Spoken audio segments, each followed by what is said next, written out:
বাংলাদেশ সহ ১৩ দেশের ওপর ভিসা নিষেধাজ্ঞা দিয়েছে সৌদি আরব। আসন্ন হজ মৌসুম উপলক্ষে সৌদি আরব কর্তৃপক্ষ এই সিদ্ধান্ত নিয়েছে বলে পাকিস্তান অবজারভারের খবরে জানা গেছে। এই স্থগিতাদেশ ওমরা, ব্যবসায়িক এবং পারিবারিক ভিসার ক্ষেত্রে প্রযোজ্য হবে বলে জানিয়েছে দেশটির কূটনৈতিক সূত্র।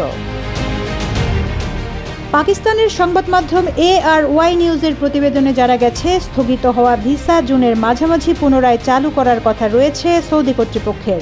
অস্থায়ী এই ভিসা নিষেধাজ্ঞার আওতায় পড়েছে বাংলাদেশ, পাকিস্তান, ভারত, মিশর, Indonesia, Iraq, Nigeria, Jordan, Algeria, Sudan, Ethiopia, Tunisia এবং ইয়েমেন। ওমরা ভিসাধারীরা ১৩ এপ্রিল পর্যন্ত সৌদিতে প্রবেশ করতে পারবেন বলে নিশ্চিত করেছে সৌদি কর্তৃপক্ষ।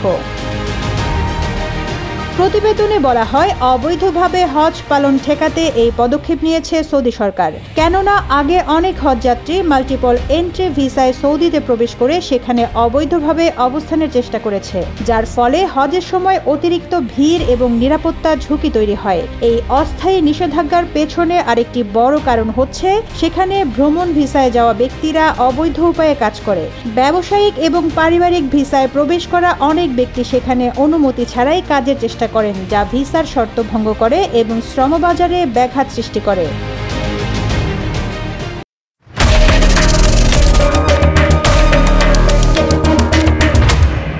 অস্থায়ী ভিসা নিষেধাজ্ঞা হজ মৌসুমে ভ্রমণ নিয়ন্ত্রণকে সহজতর করতে এবং নিরাপত্তাকে আরও জোরদার করবে বলে জানিয়েছে সৌদির পররাষ্ট্র মন্ত্রণালয়।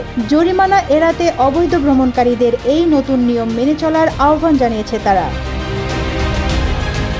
সূত্র জানিয়েছে, এই অস্থায়ী নিষেধাজ্ঞা লঙ্ঘন করলে সংশ্লিষ্ট ব্যক্তিদের ৫ বছরের জন্য সৌদি আরবে প্রবেশ এবং অবস্থানের ওপর নিষেধাজ্ঞা আরোপ করা হতে পারে। এছাড়া ব্যক্তির অপরাধ বিবেচনায় তাকে আজীবনের জন্য সৌদিতে অবাঞ্ছিত ঘোষণার আশঙ্কাও রয়েছে।